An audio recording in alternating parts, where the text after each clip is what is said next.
بسم الله الرحمن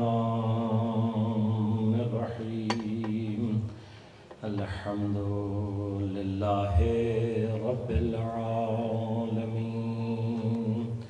والصلاة والسلام على رسوله الكريم وأهل بيته الطيبين الطاهرين لا سيما بقية الله في الأرضين روحي وأرواح العالمين لتراب مقدمه الفداء ولعنة الله على أعدائهم أجمعين. أما بعد، قال الله تعالى في كتابه الكريم: بسم الله الرحمن الرحيم. قال يا بني لا تقصص رؤياك على إخوتك فيكيدوا لك كيدا إن الشيطان للإنسان عدو مبين. صدق اللہ العلی العظیم. درود پڑھیے گا ایک مرتبہ.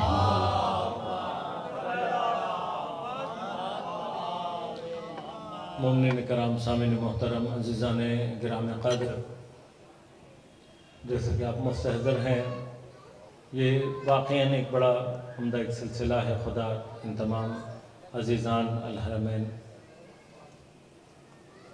فیملی اور ان سے متعلق جتنے بھی افراد اس سارے سلسلے کو جاری رکھے ہوئے ہیں، خدا ان سب کی توفیقات میں اضافہ کرے اور ماہ مبارک رمضان، ماہ نزول قرآن، ماہ ربیع بہار قرآن، یہ حق ہے کہ اس ماہ میں قرآن اور اس سے متعلق مجالس اور محافل کو برپا کیا جائے، اور اتنی محنت کے ساتھ، اتنی کوششوں کے ساتھ، اتنے اہتمام کے ساتھ کرنا یہ حق قرآن ہے. میں ایک جملے سے بات کا ابتدا کروں گا. آیت اللہ مجتبیٰ تہرانی اعلی اللہ مقامہ بہت خوبصورت جملہ کہتے ہیں. فرمایا کہ پیغمبر صلی اللہ علیہ وآلہ وسلم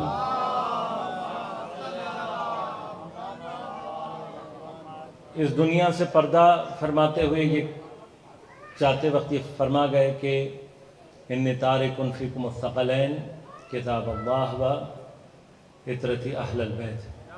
میں تمہارے درمیان میں دو چیزیں چھوڑ کر جا رہا ہوں جو کہ ہم وزن ہیں. ثقلین. قبلہ نے واقعاً بڑے خوبصورت اشعار پڑھے. بعض واقعاً یعنی وہ پیغام لیے ہوئے ہیں کہ جو کل بھی میں نے آپ کی خدمت میں عرض کیا تھا کہ شعراء کا جہاد یہ ہے کہ وہ شاعری کے ذریعے سے اپنے پیغامات کو منتقل کریں. خصوصاً کربلا کے بعد ابتدائی ادوار میں کربلا کے پیغامات کو شعراء نے جس جہاد کے ذریعے سے منتقل کیا اور حفظ کیا، وہ اپنی جگہ ایک پوری داستان. لہذا مطلب اب موضوع نہیں ہے یہ کہ ہم اگر اس باب کو کھول دیں تو یہ اپنی جگہ ایک پورا موضوع ہے. مطلب شعراء خصوصاً وہ کہ جنہوں نے اہل بیت اطہار کا حق ادا کرنے کی کوشش میں جہاد کیا. آج تک ہم اور آپ اپنے بچوں کو فرزدق کا نام بیان کرتے ہیں. کون ہے جس نے اپنے زمانے کے طاغوت کے سامنے زمانے کے امام کا تعارف کیا؟ بعض باتیں نا ہم بہت اوپر سے گزر جاتے ہیں، اجمالی طور پر بیان کرتے ہیں جبکہ نہیں ہونی چاہیے. میں مسلسل کئی دنوں سے، چونکہ سورہ مبارک ہے یوسف، بنیادی طور پر یعنی اگر ہم عنوان دینا چاہیں کہ قرآن کریم میں سورہ یوسف کا سب سے بڑا اور اہم عنوان کیا ہے تو تاریخ. اہم ترین عنوان سورہ یوسف کے لیے، اگر چونکہ ٹیکنیکلی اس سورہ میں اللہ تبارک و تعالیٰ نے احکام نہیں بیان فرمائے. البتہ یہ قرآن کا ہنر ہے کہ وہ اپنی گفتگو میں تاریخ بیان کرتے ہوئے بھی احکام بیان کر دیتا ہے، اخلاق بیان کر دیتا ہے، عقائد بیان کر دیتا ہے، تولا بھی کر دیتا ہے، تبرہ بھی کر دیتا ہے. یہ ہنر ہے قرآن کا. اور اس ہنر کو نکالنے کے لیے، سمجھنے کے لیے یقیناً تدبر، جیسا کہ قبلہ نے بھی اپنے شعر میں بھی فرمایا کہ قرآن کا ارمان یہ ہے کہ اسے سمجھا جائے اور اس پر عمل کیا جائے۔ عمل کا مقدمہ سمجھ ہے، جب تک چیز سمجھ میں نہ آئے اس وقت تک عمل ممکن ہی نہیں ہے۔ یہ عقیدے ایمان اور اعمال صالح میں الذین آمنوا وعملوا الصالحات، اس کے اندر جو لنک ہے وہ یہی ہے۔ عمل اس وقت تک نہیں ہوتا جب تک سمجھ میں نہ آئے۔ عقیدے کی بنا سمجھ ہے، اگر توحید سمجھ میں نہیں آئی تو نماز میں وہ توحید کبھی بھی عمل کی صورت میں ظہور نہیں پیدا کر سکتی۔ جب سمجھ میں ہی نہیں آئی ہے تو عمل ممکن ہی نہیں ہے۔ لہذا عقیدے کی بنا سمجھ ہے، سمجھ کی بنا توجہ ہے۔ سمجھ بھی اس وقت آتا ہے جب انسان توجہ کرتا ہے۔ لہذا آپ توجہ میری طرف رکھیے گا، میں آپ کی توجہ اللہ کی طرف لے جانے کی کوشش کروں گا۔ نہیں بحث ہے، میں اس لیے آپ کی یہ جملہ بھی میں نے بلا وجہ نہیں کہا، اس کا میں نے عنوان انشاءاللہ کوشش کروں گا اگر پہنچ سکا تو آپ کی خدمت میں مطالب عرض کروں گا۔ لیکن بنا کیا ہے؟ سمجھ۔ جب تک سمجھ میں نہیں آئے گا تب تک عمل ممکن ہی نہیں ہے۔ آیت اللہ مجتبیٰ تہرانی علی اللہ مقامہ فرماتے ہیں کہ پیغمبر جاتے ہوئے ارشاد فرمایا گیا، دو چیزیں چھوڑ کر جا رہا ہوں، قرآن اور میری اطرت اہل البیت۔ یہ کیا ہیں؟ ہم وزن ہیں۔ لہذا اس بات کو یاد رکھیے گا، قرآن کو اگر سمجھنا ہو تو راستہ اہل بیت سے گزر کر آتا ہے، اور اگر اہل بیت کو سمجھنا ہو تو راستہ قرآن سے گزر کر جاتا ہے۔ یہ دونوں ایک دوسرے کے لیے گویا لازم و ملزم۔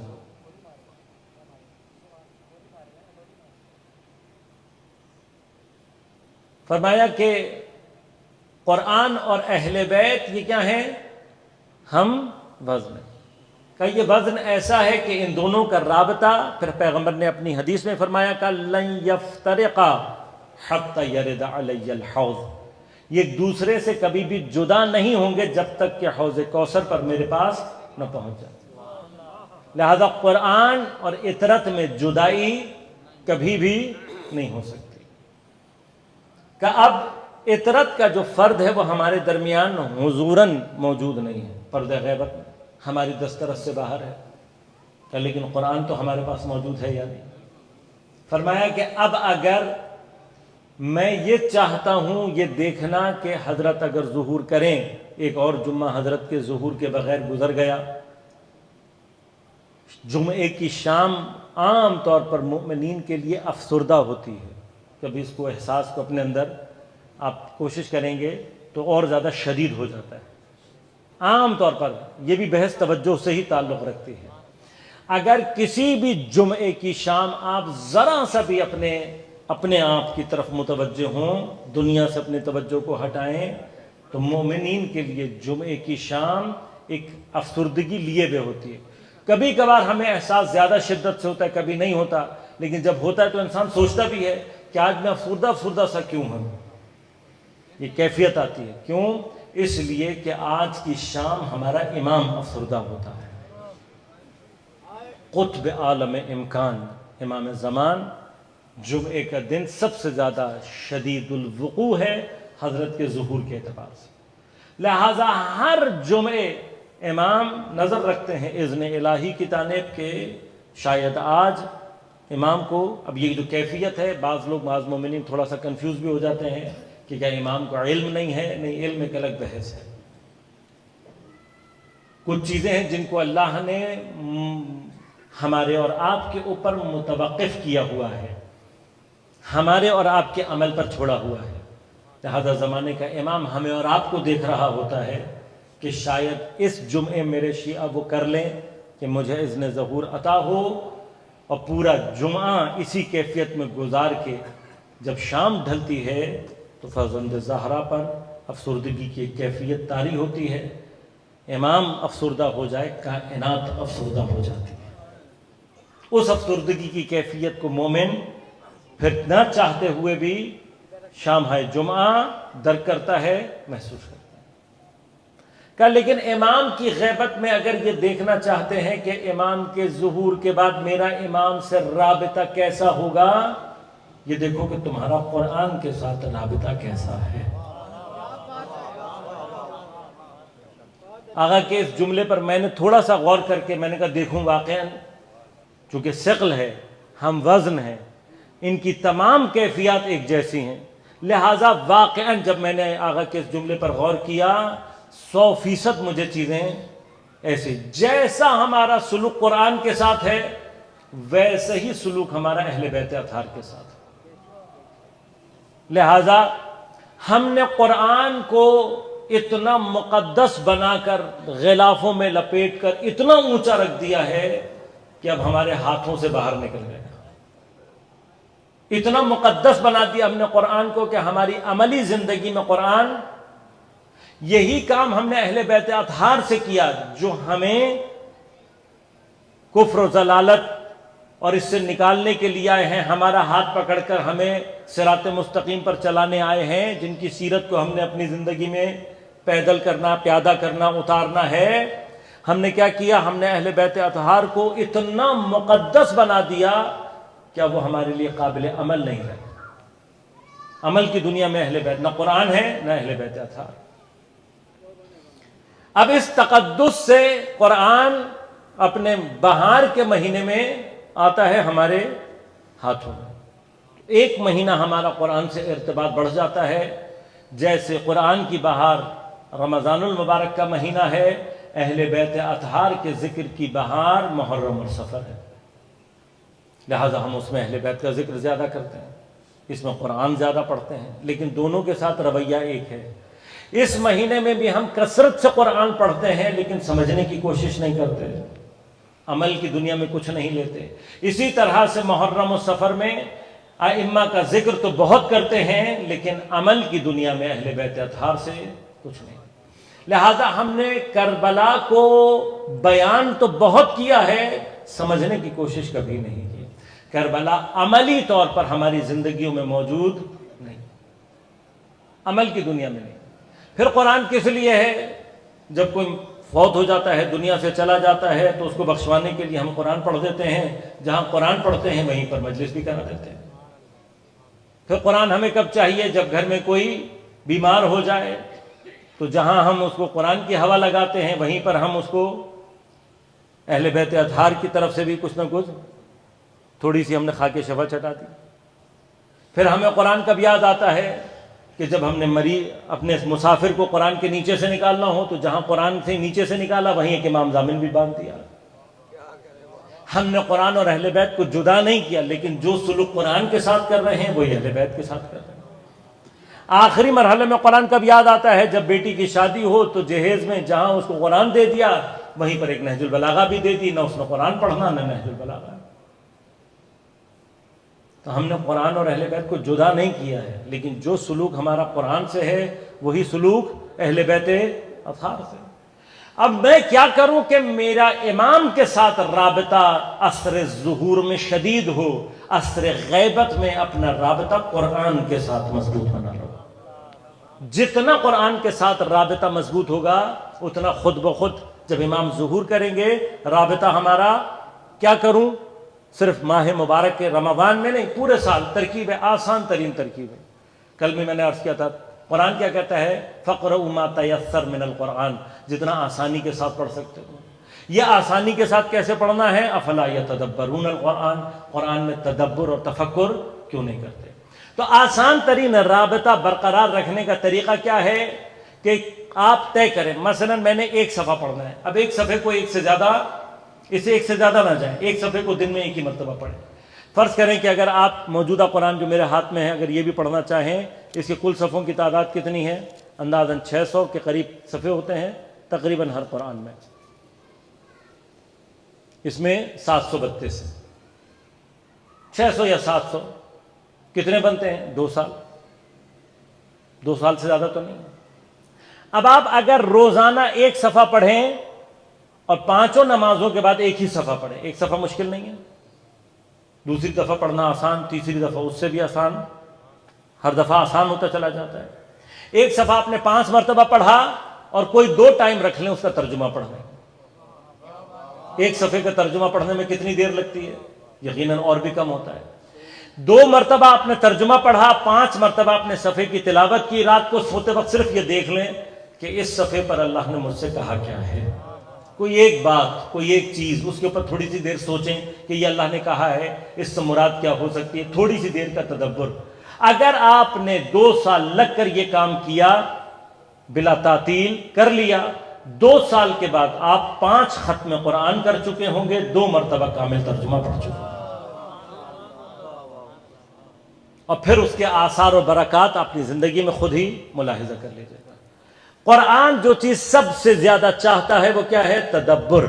قرآن کے اندر تدبر، تھوڑا پڑھو لیکن سمجھ کر پڑھو۔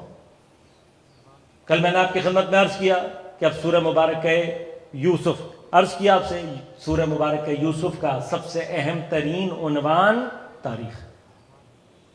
ایک جملہ کہہ رہا تھا، میں اس درمیان سے نکل گیا، ذہن سے مکمل کر دوں بات، کہ ائمہ کے بعد تاریخ کو اور خصوصاً کربلا کو نقل کرنے کا جو جہاد شعراء نے کیا وہ کوئی اور نہیں کر سکا۔ علماء، کتاب لکھنے والے، اگر بات کی جائے تو شاید ایک قدم پیچھے ہیں، کیونکہ شعراء بہت تیزی کے ساتھ میدان میں ہوتے ہیں، اور فرزدق جہاں پر کھڑے ہو کر کس امام کے بارے میں بات کی ہے، اگر کبھی ایک موقع ملے اور میں آپ کو بتاؤں کہ امام سجاد علیہ السلام نے کبھی اس فکر کو اپنے ذہن میں کبھی ہوگا، میں تفصیل سے عرض کروں گا، یہ باتیں واقعاً بیان کرنے والی ہیں۔ امام حسین علیہ السلام اپنی تمام تر جو فضائل اور مقامات اور قدرت کے ساتھ یزید کے سامنے آئے۔ یزید نے بھی تمام تر قدرت استعمال کر کے امام حسین کے اصحاب کو شہید کیا، بیویوں کو بازاروں اور درباروں میں لے کر آیا، یہ اس کی تمام تر قدرت تھی۔ جہاں اس نے اپنے حساب سے اہل بیت اطہار کو، دین کو اپنے حساب سے کرش کر دیا تھا، جہاں وہ یہ سمجھ رہا تھا کہ میں کامیاب ہو گیا، وہاں سے اس کو شکست دینے والی ذات حضرت امام زین العابدین۔ لہذا ٹیکنیکلی یزید اور اس کے فوراً بعد آنے والا زمانہ بنو امیہ کی قدرت کا سب سے زیادہ زبردست زمانہ ہے، اور اس زمانے میں بھی جس کے دور میں پیک حاصل کی ہے وہ ہشام بن عبد الملک۔ یزید نے جو کیا وہ اپنی جگہ، یزید کے باپ نے جو کیا وہ اپنی جگہ، یزید کا باپ یزید بنانے والا ہے، یزید پھیلانے والا ہشام بن عبد الملک، اگر ان کو آپ سمجھنا چاہیں، جو یزید کو پھیل، یعنی یزید بھی وہ نہیں کر سکا بعد میں جو کرنا چاہتا تھا، وہ ہشام بن عبد الملک نے کیا۔ یزید امام حسین کو قتل کرنے کے بعد خانہ کعبہ گرانا چاہتا تھا، نہیں گرا سکا، لیکن ہشام بن عبد الملک نے حجاج ابن یوسف ثقفی کے ذریعے سے حتی وہ بھی کر کے دکھا۔ اب آپ سوچیں کہ یہ کیا ہوگا، کس قدر، اور پھر اسی اعتبار سے تکبر بھی ہے۔ ابھی آیا نہیں ہے تخت پر، ولی عہد ہے، اور آیا یہ عمرہ کرنے یا حج کا مقام تھا، تو رش لگا ہوا تھا، ازدحام تھا، یہ کوشش کرتا رہا کہ میں حجر اسود تک پہنچوں، نہیں پہنچ پایا، اور وہاں جیسے ہی چوتھا امام میرا داخل ہوا، یہ ولایت تکوینی ہے، خود بخود راستہ بنا، یا ہم اور آپ کو خود نظر آ رہا ہوتا ہے، یہ فرشتوں کا کام ہے۔ لہذا امام کے لیے راستہ بنا، امام گئے، حجر اسود کا بوسہ لیا اور واپس آ گیا۔ اب یہ دیکھ کر آپ سوچیں، اپنے زمانے کا فرعون یہ منظر دیکھ کر کیا حال ہوگا۔ تو اس نے امام کی نسبت تحقیر کو ظاہر کرنے کے لیے اپنے جو مصاحب کھڑے ہوئے تھے پوچھا یہ کون ہے؟ میں اتنا کہنا تھا، فرزدق نے پھر امام کا تعارف کرایا۔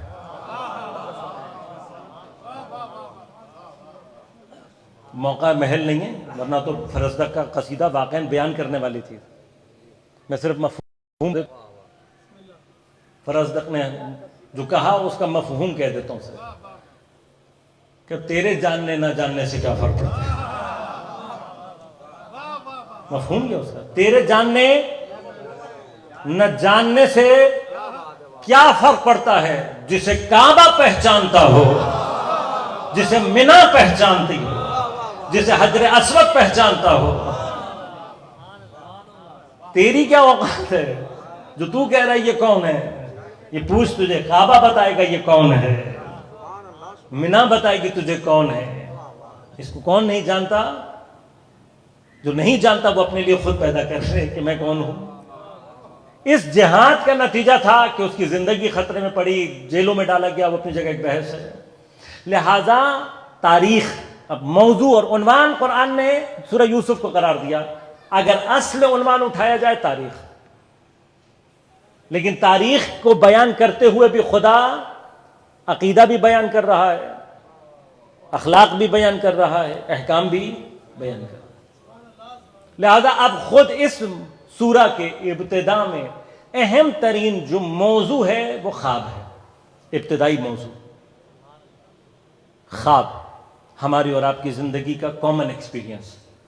کل میں نے آپ کی خدمت میں عرض کیا تھا، وہی ہمارا اور آپ کا کامن ایکسپیرینس نہیں، یہ اپنی جگہ مباحث ہیں، ان کو سمجھنے کی ضرورت ہے۔ وہی کامن ایکسپیرینس نہیں ہے انسان کا۔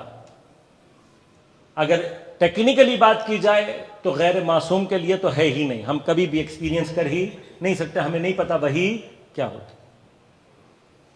لہذا اپنے اندر یہ مطالب ہیں، اس کو کبھی سوچئے گا، اگر میرے اور آپ کے درمیان میں سے کوئی کھڑا ہو کر یہ کہہ دے کہ جی میرے اوپر وحی آتی،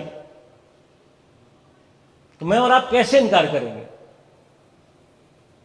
ہم میں سے تو کسی کو نہیں پتا کہ وحی ہوتی کیا ہے۔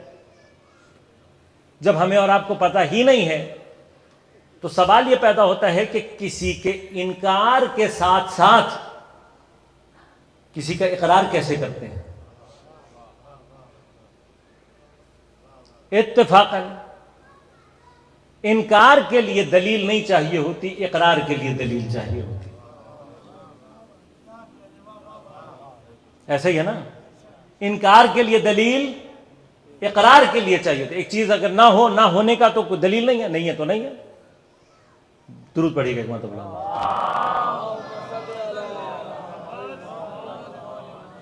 دلیل کسی چیز کو ثابت کرنے کے لیے، انکار کے لیے دلیل نہیں چاہیے ہوتی۔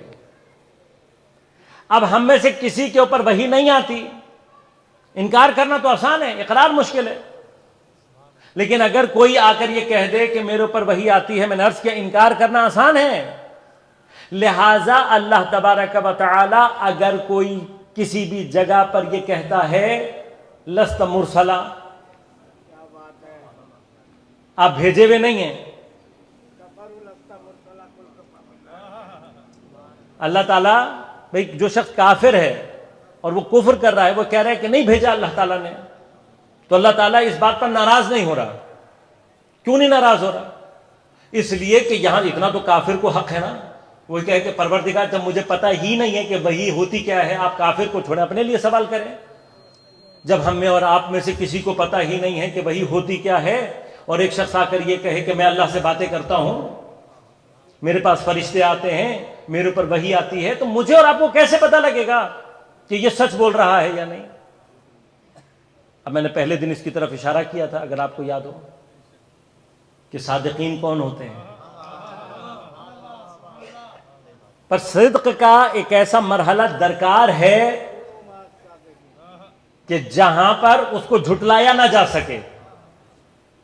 اب میں اس موضوع پر نہیں ہوں کہ صدق کے کیا درجات ہیں، لیکن کم ترین درجہ بتا دوں آپ کو تاکہ بات یہیں سے آگے بڑھ جائے۔ صادقین کا اعلیٰ ترین درجہ وہ ہوتا ہے کہ جن کے چہروں کو دیکھ کر کوئی یہ کہے کہ اگر یہ کہیں نا تو پہاڑ بھی اپنی جگہ چھوڑ دے۔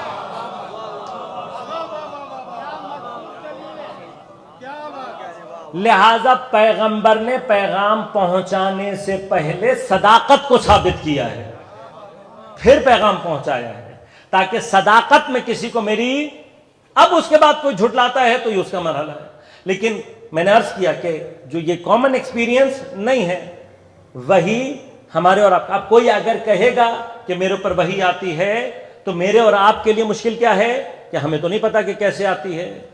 لہٰذا اللہ کافر سے ناراض نہیں ہوتا، کافر کہہ سکتا ہے، اس کو حق ہے، جب اس کے اوپر وحی نہیں آتی تو اللہ تعالیٰ نے کہا کوئی بات نہیں، یہ کافر تم سے کہتے ہیں لستا مرسلا، اے میرے حبیب تم ناراض نہ ہو، یہ اگر کہتے ہیں کیوں؟ اسی کہ ان کو پتہ ہی نہیں ہے کہ وحی کیا ہوتی ہے۔ اب جن کو نہیں پتا کہ وحی کیا ہوتی ہے، جب آگے کا جملہ اللہ تعالیٰ کہہ رہا ہے تم پریشان نہ ہو، قل کفا باللہ شہیدم بینی و بینکم ومن عندہ علم الکتاب. یہ کافر چونکہ منع کر رہے ہیں، ان کو تو نہیں پتا کہ وحی کیا ہوتی ہے. اے میرے حبیب تمہیں ناراض یا پریشان یا ناراحت ہونے کی ضرورت نہیں ہے، ان کو تو پتہ ہی نہیں ہے. تمہاری رسالت کے لیے کافی ہے اللہ کافی ہے. بھئی اللہ کو تو پتہ ہے، وہ جس سے تم بات کر رہے ہو وہ اللہ ہے، جو وحی بھیج رہا ہے وہ اللہ ہے، تو اللہ کو تو پتہ ہے. دوسرا گواہ کون ہونا چاہیے؟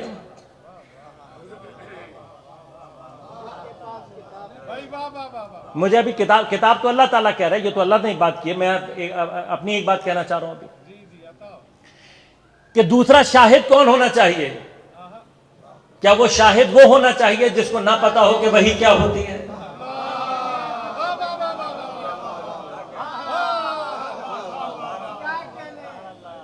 بھائی یہ تو ہمارے ہاں کہتے ہیں مدعی سست گواہ چست ہو جاتا ہے. گواہ وہ لے کر آؤ جس کو پتا تو ہو. اگر وہ گواہ دوسرا بھی میرے اور آپ کے جیسا ہے جسے یہی نہیں پتا کہ فرشتہ کیا ہوتا ہے وحی کیا ہوتی ہے، تو وہ گواہی دے گا کہاں سے؟ اس کی گواہی کا احاطہ، وہ جو کہا من عنده علم الکتاب، یہ اس کی شہادت کا احاطہ ہے. احاطے کا معنی کیا ہے؟ من عنده علم الکتاب. الکتاب کا معنی ساری کی ساری کتاب، ساری کی ساری بائے بسم اللہ سے والناس کی سین تک کیا ہے؟ ساری کی ساری کتاب ہے. یہ کتاب مشتمل ہے کس پر؟ آیات پر. آیات کیا ہیں؟ وحی. تو اگر یہ شخص شہادت دینے والا ہے اور اسے خود نہیں پتا کہ وحی کیا ہوتی ہے، فرشتہ کسے کہتے ہیں، حقیقت نورانیہ کیا ہے فرشتے کی، تو یہ گواہی کہاں سے دے گا؟ بس اب جس کو بھی ڈھونڈ کر لا رہے ہو کہ بھئی فلاں تھا، وہ تورات کا عالم تھا، وہ فلاں عالم تھا، لانے سے پہلے ایک مرتبہ یہ سوچ لینا گواہی قرآن کی دینے کی بات ہو رہی ہے، تورات کی نہیں ہو رہی. اچھا اب جب قرآن کی آیت کی بات ہو گئی شہادت، تو شہادت کا اصول کیا ہے؟ شہادت کا اصول یہ ہے حضور اور وصول، یہ دو چیزیں ضروری ہیں.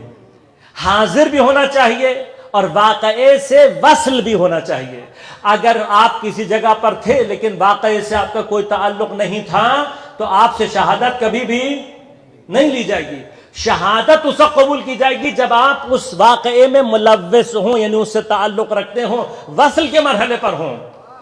اگر آپ اس واقعے سے وصل کے مرحلے پر نہیں ہیں، لہذا حضور بھی چاہیے اور وصول بھی چاہیے. یہ دونوں چیزیں ضروری ہیں، حضور بھی اور وصول بھی، تب آپ شہادت دے سکتے ہیں. اب دنیا میں جتنی بھی آیات نازل ہوئیں، تمام آیات کے حساب سے میں کسی کے بارے میں بات نہیں کر رہا. ساری آیات کا تم کوئی نہ کوئی تو نکال ہی لاؤ گے. یہ اس کے سامنے نازل ہوئی، غار میں فلاں تھا، میدان میں فلاں تھا. بھئی کہیں نہ کہیں تو تم ڈھونڈ کر لے آؤ گے، ہو جائے گا مسئلہ حل. لیکن کچھ آیات ایسی ہیں کہ جو اللہ نے معراج پر نازل کی ہیں. مجھے نہیں پتا کہ اللہ کو کچھ وحیاں نازل کرنے کے لیے معراج پر پیغمبر کو بلانے کی ضرورت کیا تھی، مجھے نہیں پتا. فَأَوْحَى رَبُّكَ مَا أَوْحَى، اللہ نے وحی اور وحی کا لفظ استعمال کیا. بلا کر معراج پر بھی جو زمین پر وحی کر سکتا تھا اس کو اچھا بلا لیا ہے اپنے پاس بلانے کے بعد پھر بھی وحی کر رہا. غالباً اللہ اس وحی کا ذکر کر کے یہ بتانا چاہتا ہے کہ کچھ آیات ایسی بھی ہیں جو معراج پر نازل ہوئی. تو اب جب گواہ بنانے کے لیے جانا تو سمجھ لینا کہ پوری کی پوری کتاب زمین پر نازل نہیں ہوئی ہے. کچھ آیات وہ ہیں کہ جو معراج پر نازل ہوئی ہے. تو گواہ کا حضور اور وصول ضروری ہے، جس کو اللہ اپنے ساتھ شہادت میں شریک قرار دے رہا ہے. تو جہاں جہاں آیت نازل ہوگی وہاں وہاں شاہد کا ہونا.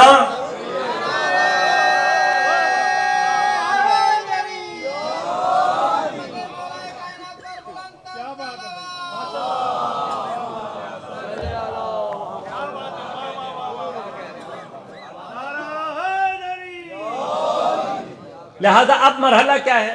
ہمارے اور آپ کے لیے وہی نہیں، لیکن ہمارا اور آپ کا کامن ایکسپیرینس کیا ہے؟ ہمارا اور آپ کا کامن ایکسپیرینس ہے خواب. یہاں تک لانے کا ایک مقصد تھا، وہ مقصد کیا ہے؟ خواب. مجھے نہیں پتا، دیکھیں یہ یاد رکھیے گا، پیغمبر کی معراج خواب نہیں ہے. معراج خواب نہیں ہے. معراج کیا ہے؟ علامت اپنی جگہ الگ بحث ہے، اس کو بیان کرنے کے لیے کافی سارے مقدمات درکار ہیں، وہ کبھی اور انشاءاللہ آپ کی خدمت میں عرض کروں گا. ابھی مسئلہ صرف یہ ہے کہ خواب نہیں ہے. پیغمبر کی معراج خواب نہیں ہے. لیکن کیوں کہہ رہا ہوں؟ ملا کہاں پہ رہا ہوں؟ بتا کیا رہا ہوں؟ خواب ہمارے اور آپ کا ایک ایسا کامن ایکسپیرینس ہے جس میں ہم یہ کم از کم تجربہ کرتے ہیں کہ بغیر جسم کے بھی حرکت کی جا سکتی ہے. جسم کہیں رہے، آپ کہیں گھوم پھر کر آ جائیں، بغیر زبان کے ذائقہ کیا جائے، بغیر کان کے سنا جائے، بغیر آنکھ کے دیکھا جائے. خواب میں کم از کم تجربے یہ تو ہو رہے ہیں نا. بغیر آنکھ کے دیکھ رہے ہو، بغیر کان کے، کان تو سنو گے نا. اگر یہ والا کان چل رہا ہو تو خواب کی بات سنائی نہیں دے گی. اگر یہ والی آنکھ جاگ رہی ہو تو خواب میں دکھائی. ہم اور آپ محتاج ہیں یہاں پر کس چیز کے؟ کہ ہماری جب تک یہ والی آنکھ بند نہیں ہوتی وہ والی آنکھ نہیں کھلتی. وہ کھل جائے تو یہ نہیں کھلتی. ہمارا دونوں طرف کے درمیان میں کنیکشن. تو کم از کم بات، یہ تو ابھی میں مادی دنیا کی بات کر رہا ہوں، ابھی یہ خواب عالم ملکوت نہیں ہے. خواب کا عالم ملکوت سے کوئی تعلق نہیں ہے. خواب کا تعلق میکسیمم اگر کہیں تک ہوتا ہے تو وہ عالم مثال ہے. عالم مثال سے آگے ہماری حیثیت نہیں ہے کہ ہم عالم ملکوت کو درک کر پائیں. ہم عالم ملکوت کو درک نہیں کر پاتے. ہم جس کو درک کرتے ہیں وہ زیادہ سے زیادہ کیا ہے؟ عالم مثال. جو دنیا میں رہتے ہوئے بھی ملکوت سے وصل ہوتا ہے اسے معصوم کہتے ہیں. لہذا معصوم عین اس عالم میں کہ اس کی یہ والی آنکھ جاگ رہی ہوتی ہے، اس کی چشم ملکوتی بھی کھلی ہوئی ہوتی ہے. اب جو ہر وقت کنیکٹیوٹی میں پایا جائے، وہ جاگ رہا ہو تب بھی کنیکٹیوٹی میں ہوتا ہے، سو رہا ہو تب بھی کنیکٹیوٹی میں ہوتا ہے. لہذا چونکہ کنیکٹیوٹی میں ہوتا ہے، لہذا معصوم کا خواب خواب نہیں ہوتا، وہی ہوتی ہے. لہذا ہمارا خواب حجت نہیں ہے. ہمارا خواب حجت نہیں. اب چونکہ بہرحال صاحبان علم و ذوق ہیں، کچھ باتیں کہنے کی جسارت کر لیتا ہوں، جبکہ اس کا وزن مجھے پتہ ہے بہت ہے، کیونکہ ہم جذباتی بہت ہیں. بعض چیزوں کو ہم نے قبول کرنے نہ کرنے کی قسم کھائی ہوئی ہے. دیکھیے، خواب ہمارے خواب حجت نہیں ہے. لہٰذا اگر آپ کو کبھی خواب میں معصوم کی زیارت ہو جائے بھی، تب بھی ہمیں یہ حق نہیں حاصل کہ ہم یہ کہیں کہ مجھے فلاں معصوم کی زیارت ہوئی ہے. یہ معاملہ آپ اپنے تک رکھیں یا اہل کو بتائیں، تاکہ وہ آپ کو تعبیر کر کے بتائے کہ اس کا کیا معنی ہے. لہذا ہمارے اور آپ کے خواب میں کیفیت یہ نہیں ہے. اگر آپ نے مثلا خواب میں معصوم کو دیکھ لیا، اور یہ بحث میں بہرحال ابھی جانا نہیں چاہتا لیکن اشارہ کر دوں کہ خواب میں اگر ہم معصوم کو دیکھیں یا ہمیں احساس ہو کہ ہم جس کو دیکھ رہے ہیں وہ معصوم ہے، یعنی خواب میں ہمیں یہ کیفیت چاہے بتا کر ہو، چاہے سن کر ہو، چاہے خود بخود آپ کو یہ احساس ہو کہ میں جس کو دیکھ رہا ہوں وہ معصوم ہے، تو فرمایا کہ وہ ہم ہوں گے. روایت ہے، فرمایا کہ وہ ہم ہی ہوں گے. کیوں؟ فرمایا اس لیے کہ اجنہ اور شیاطین کبھی بھی ہماری شکل اختیار نہیں کر سکتے.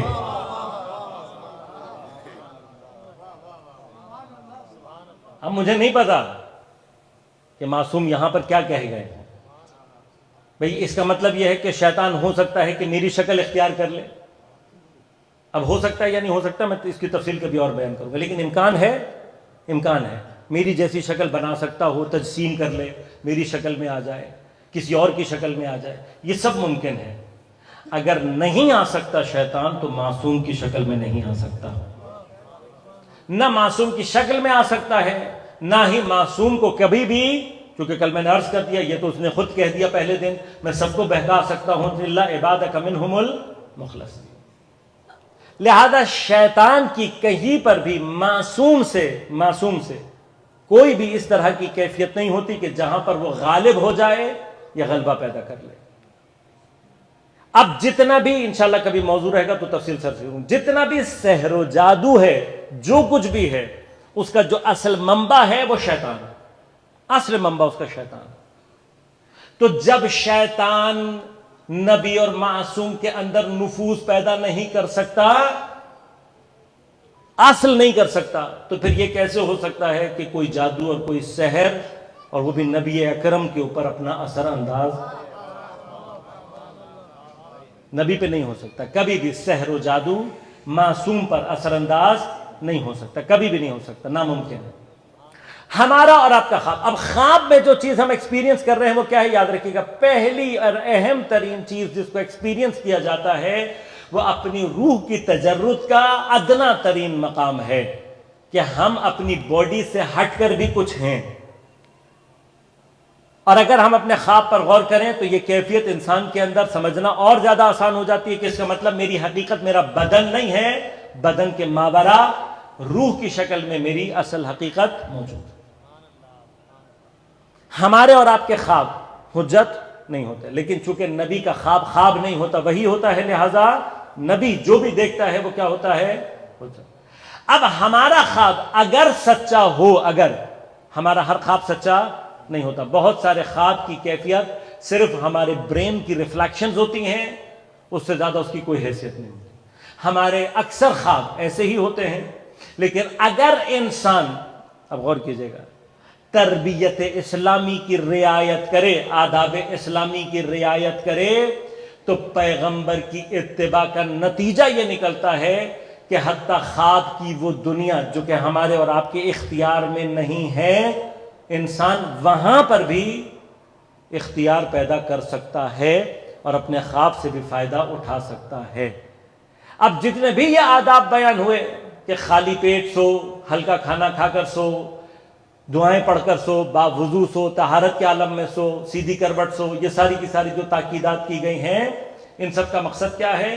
یہ وہ آداب ہیں کہ جن کا اثر ہمارے خواب پر اثر انداز ہوتا ہے. اب اس کو تھوڑا سا ذہن میں رکھیے گا، ہر روز اگر کوئی شخص خواب میں ورود سے پہلے آداب کا خیال رکھے تو خود بخود انسان کو یہ بات سمجھ میں آتی ہے کہ وہ موت جس سے واپسی کا امکان ممکن ہے، آداب کے ساتھ اگر انجام دے تو وہ موت جس سے کبھی واپسی نہیں ہونی، بغیر آداب کے حاصل مقامات نہیں ہو سکتے. اب اگر آداب کا رعایت کیا جائے اور اس کو انجام دیا جائے تو نتیجہ کیا نکلتا ہے کہ خواب وہ کیفیت پیدا کرتا ہے کہ جس میں روح انسان کی عالم مادہ سے اپنے انقطاع کو حاصل کرتی ہے، جدا ہوتی ہے. اگر یہ انقطاع شدید ہو تو پھر انسان اس مرحلے میں داخل ہوتا ہے کہ جہاں پر اس کو عالم مثال میں سچے خواب آنا شروع ہوتے ہیں. لیکن اس کی جو انتہا ہے وہ مقام ہے کہ جہاں پر انسان اپنی اس کیفیت کو اس مقام پر پہنچا سکتا ہے کہ حتی تعلیم حاصل کرنے کا مرحلہ اس کے لیے ممکن ہو سکتا ہے. یہ ممکن ہے. وہ جگہ ہوتی ہے کہ جہاں پر انسان حتی معصومین علیہ السلام سے ارتباط پیدا کرے اور پھر وہ اس کو تعلیم دیں. لہذا انشاءاللہ کبھی موقع رہے گا تو آپ کی خدمت میں عرض کروں گا کہ کافر کے سارے معاملات دنیا میں اس کی موت کے ساتھ ختم ہو جاتے ہیں. کافر کے، مشرک کے، منافق کے سارے کے سارے معاملات دنیا میں موت کے ساتھ ختم ہو جاتے ہیں. مومن کے سارے معاملات موت کے بعد شروع ہو جاتے ہیں. یہ بلا وجہ نہیں کہہ رہا ہوں، اس کے پیچھے پورے بحث ہے ہمارے پاس. مومن، اصل تو ہمارے لیے دنیا اللہ نے یہ رکھی ہی نہیں ہے، مومن کے لیے اللہ نے آخرت رکھی ہے. یہ دنیا اگر مومن ہے کوئی تو اس کے لیے نہیں ہے، یہ ہمیں اور آپ کو سمجھنے کی ضرورت ہے. ہمارا اور آپ کا کام اس دنیا کے اندر صرف اتنا ہے کہ محمد و آل محمد سے جڑے رہیں، اپنے آپ کو صراط مستقیم پر قائم رکھیں. جب تک صراط مستقیم پر قائم ہے، اگر بس آخری کمال ہمارا کیا ہوگا، یہ کم ترین کمال ہے کہ ہم دنیا سے جاتے ہوئے اہل بیت سے جڑے رہیں. یہ اس کو حفظ کرنا ہے ہم نے. یہ اگر کنیکٹیوٹی باقی رہی آگے کا کام چل پڑے گا. لیکن اب غور کریں, جتنا ہم اس دنیا میں اپنے آپ کو آگے بڑھا دیں گے اتنا برزخ میں معاملہ اس سے آگے چلے گا, قیامت میں اور اس سے آگے چلے گا.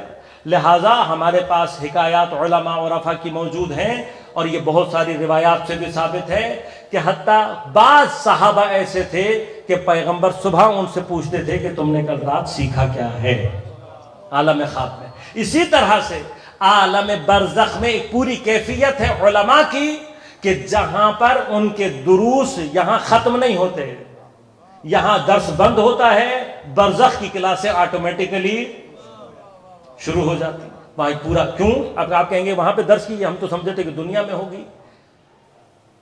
چلیں اپنے دل پر ایمان رکھ کے مجھے خود اپنے اس سے بتائیے, اگر برزخ میں مجلس شبیر نہ ہو,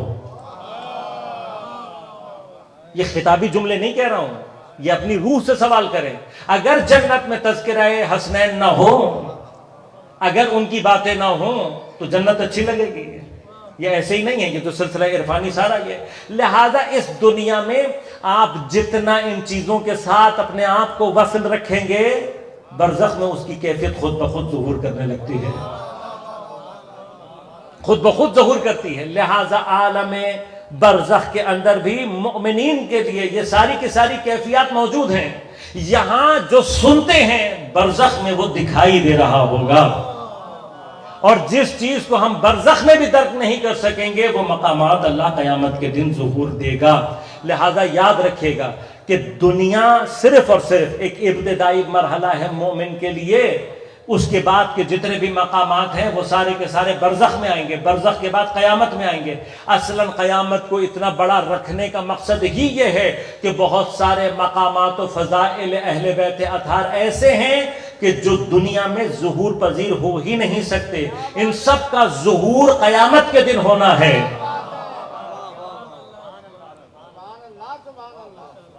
مجھے شاعر یاد نہیں ہے, لیکن اس شعر کے ساتھ بات کر کو ختم کرتا ہوں. شاعر یاد نہیں ہے, غالباً اگر میں اشتباہ نہیں کر رہا تو شاید زاہد فتح پوری صاحب کا کلام ہے, مجھے یاد نہیں ہے. فرماتے ہیں کہ ظہور قائم کا ہوگا جس دن, وہ دن عجب پرصفات ہوگا, کھلا کھلا مومنوں کے رخ پر عجیب رنگ حیات ہوگا.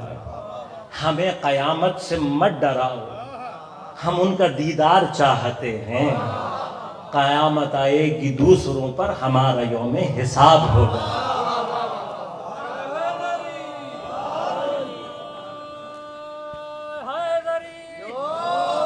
اس دعا کے ساتھ کہ پروردگار ہمیں قرآن سمجھنے اور پڑھنے اور اس پر عمل کرنے کی توفیق عنایت فرمائے. جمعے کا دن گزرا ہے, پروردگار ہماری کوئی ایک التجا جسے تو استجابت کی منزل عطا کرنا چاہتا ہو, امام زمان عجل اللہ تعالیٰ فرج الشریف کے ظہور میں تعجیل فرما. میں معذرت چاہتا ہوں, انشاءاللہ کل اگر موقع رہا تو سوال و جواب کے لیے آپ کی خدمت میں حاضر رہوں گا, خاص طور پر مولانا کے لیے, ان کی صحت یابی کے لیے, دیگر تمام مریض جو آپ کے ذہن میں ہیں, اور تمام علماء مراجع اعظام کی صحت و سلامتی, مومنین کی صحت و سلامتی, اور امام زمان کے ظہور میں تعجیل کے لیے ایک مرتبہ بلند آواز سے درود پڑھتے ہیں. مومنین کرام یہیں تشریف رکھیں گے, آپ 10 منٹ کی زحمت ہو رہی ہے. قبلہ صالح صاحب تشریف رکھیں گے. آپ ذکر ہو رہا ہے سامعت قرآن کا, اور میں نے ایک عالم دین ہے نجف اشرف سے تشریف لائیں. قبلہ تشریف رکھیں گے, تھوڑا بس آغاز کو جانا ہے. ایک عالم دین ہے قمر عباس نجفی صاحب, اور 14 رمضان کو انہیں آنا تھا, لیکن آج حالہ سے تشریف لائے, اپنے وقت میں سے وقت نکالا ہے. صرف 10 منٹ آپ کے چاہیے ہوں گے. دعائے توسل کا کچھ جملے بھی وہ پڑھیں گے آپ کے درمیان. میں گزارش کروں گا قمر عباس نجفی صاحب سے. اور ناطق قرآن امام حسین کی ولادت کے دن شروع ہو گئے ہیں. امام حسین سے متعلق کچھ جملے مجھے لگتا ہے کہ آپ کو پسند آئیں گے. صرف 5 سے 10 منٹ حوصلہ افزائی کیجیے گا, یہاں سے لے کے آخری آدمی تک مل کے بآواز بلند نعرہ صلوات. منقبت تو آپ نے بہت سنی, میرے دل کو یہ منقبت ان کی چھو گئی. قبلہ بیٹھیے گا, تشریف رکھیے گا. اور میں نے آپ سے عرض کی کہ 14 رمضان کو ایک بھرپور ہم نے میلاد کرنا ہے, لیکن قبلہ کے پاس شاید وقت نہیں ہے اور کہیں اور جا رہے ہیں. اس محبت میں حالہ سے آج تشریف لائیں. کلام کے کچھ جملے اور کچھ یہ جو ہے دعائے توسل کے جملے دہراتے ہیں. میری کوشش ہے کہ جمعے کا دن ہی یہ آپ کے مرومین کی طرف سے دہرائیں گے. ایک مرتبہ سورہ حمد اور 3 مرتبہ سورہ اخلاص کی